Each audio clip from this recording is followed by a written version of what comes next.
আসসালামু আলাইকুম। আপনারা যে যেখান থেকে আমার ভিডিওটা দেখছেন, আপনাদের সকলের প্রতি রইল আমার পক্ষ থেকে দোয়া আর ভালোবাসা। আজকে আমি খাওয়ার পর্বটা দিয়ে শুরু করে দিলাম আমার ভিডিও। আর আজকে রান্না করেছি ভুনা খিচুড়ি, তারপর গরুর মাংস, ডিম রান্না করেছি, আলু ভর্তা বানিয়েছি। আর আমার ভিডিওটা যদি আপনাদের কাছে একটু হলেও ভালো লেগে থাকে তাহলে অবশ্যই একটি লাইক দিয়ে কন্টিনিউ করবেন, সাবস্ক্রাইব করে অল বাটনে প্রেস করে রাখবেন। আর কমেন্ট করে ছোট্ট একটা কমেন্ট করে যাবেন। আর এখানে আমি গরুর মাংস হাতে মাখিয়ে রান্নাটা করব। আর এই গরুর মাংসটা আমি অল্প করে রান্না করছি আজকে, কারণ মাংস তোর এই ঈদের পর থেকে খাওয়াই হচ্ছে। ভাবলাম যে আজকে একটু কম করে রান্না করি, যাতে একদিনে শেষ হয়ে যায়, সকাল নাস্তা পর্যন্ত হয়ে যাবে। আর সেই চিন্তা করে রান্নাটা হাতে মাখিয়ে রান্নাটা করব। আর এখানে হাতে মাখিয়ে রান্নাটা করলে কিন্তু মজা বেশি লাগে। আগে আমি বুঝতাম না জিনিসটা, যে হাতে মাখানো মাংস অনেক মজা হয়। আমার আম্মা দেখতাম রান্না করতো, আমার আব্বাও রান্না করতো হাতে মাখিয়ে, আর সেইটা আমি খেয়াল করতাম না। সব সময় আমি কড়াইয়ের মধ্যে মশলা দিয়ে তারপর কষিয়ে তারপর মাংস রান্না করতাম। অল্প মাংস হোক বেশি মাংস হোক, সব সময় আমি ওইভাবেই রান্না করতাম। কিন্তু ইদানিং আমার চেষ্টা করার পর ভাবলাম যে আমি একদিন দুই দিন রান্না করার পর দেখি যে হাতে মাখানো মাংসটা অনেক বেশি মজা হয়। সেই পর থেকে আমি এখন অল্প মাংস হাতে মাখিয়ে রান্না করি, আর বেশি মাংস হাতে মাখিয়ে রান্না করি। আর এতে করে আমার কাছে মনে হয় মজা হয় বেশি। আর মজা হওয়ার মতো মশলাও দিতে হবে অবশ্যই। মশলা যতটুকু মাংস ওর আন্দাজ মতো মশলা না দিলে কোনো কিছুই মজা হবে না, সেটা তো জানি।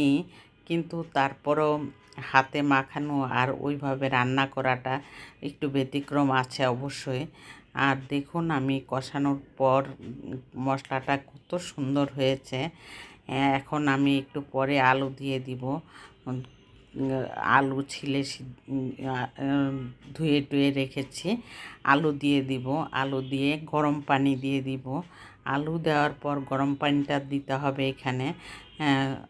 এখানে গরম পানিটা দিয়ে দিলাম, কিন্তু আলু কবে দিব মনেও নাই, যে ভিডিও করেছি কি না। সেই চিন্তা করে আলুটা না দিয়েই পানিটা দিয়ে দিয়েছি। আসলে ভিডিও করি নাই মনে হয় আলুটা দেওয়ার পর। আর এখন মনে হচ্ছে আলুটা দিয়ে তারপর আবার জাল করব, কারণ এই যে দিচ্ছি এখন, দেওয়ার পর হয়তো পানি তো অনেক দিয়েছি, জাল করতে করতে কিন্তু সিদ্ধ হয়ে পানিটা প্রায় টেনে যাবে। টেনে না গেলে ও মজা হয়। খিচুড়ি দিয়ে পাতলা ঝোল কিন্তু অনেক মজা হয়, কিন্তু আমার মাংসটা আজকে অনেক পানি টেনে গেছে। টেনে যাওয়ার পর মশলা দিয়েই খাওয়া হয়েছে মাংস। আর ঝোলটা আর থাকলো না। সিদ্ধ মাংস সিদ্ধ হতে অনেক সময় লাগে, এটা তো সবারই জানা, কিন্তু মনে হয়েছে যেন এই পানিটুকুতে আরও ঝোল ঝোল থেকে যাবে হয়তো। কিন্তু আসলে ঝোলটা শুকিয়ে গিয়েছিল, একদমই শুকায়নি। তবে এরকম ঝোল থাকাকালীনই নামিয়ে নেওয়ার উচিত সবজি খিচুড়ি রান্না করলে। আর আমি সবজি খিচুড়ি আজকে রান্না করেছি, আজকে এই মাংসটা একটু ঝোল কমে গেল।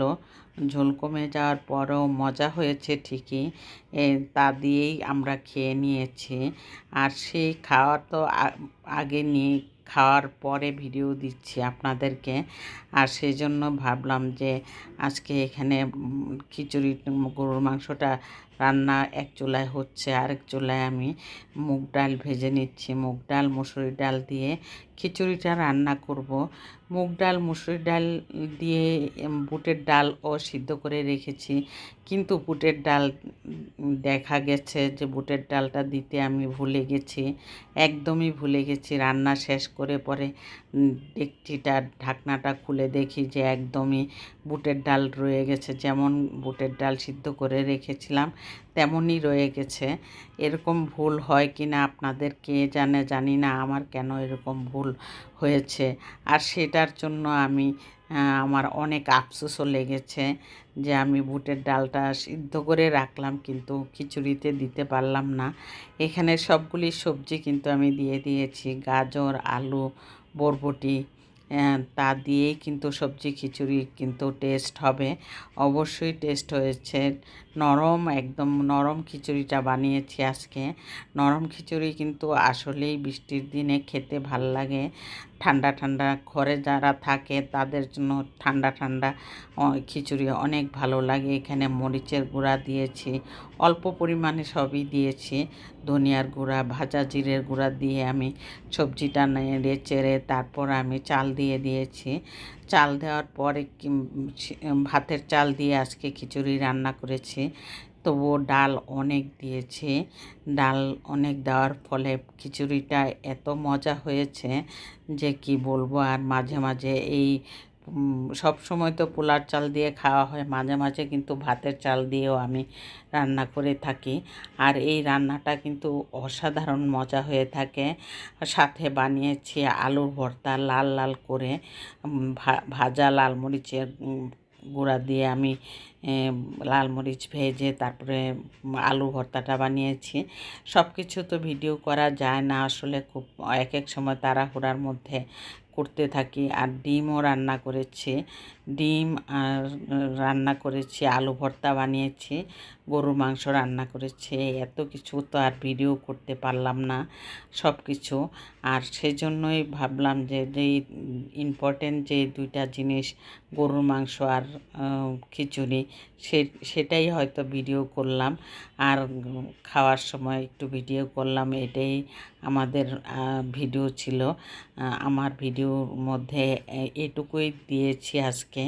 আর দেখুন সবজি খিচুড়ির মধ্যে পানি আরও দেওয়া দরকার মনে হচ্ছে, কারণ আমি আজকে নরম খিচুড়ি রান্না করব। আবার একটু গরম পানি দিয়ে দিব আমি, দিয়ে তারপরে খিচুড়িটা নরম করে তারপরে নামাবো, এরপরই আমার খিচুড়ি হয়ে যাবে।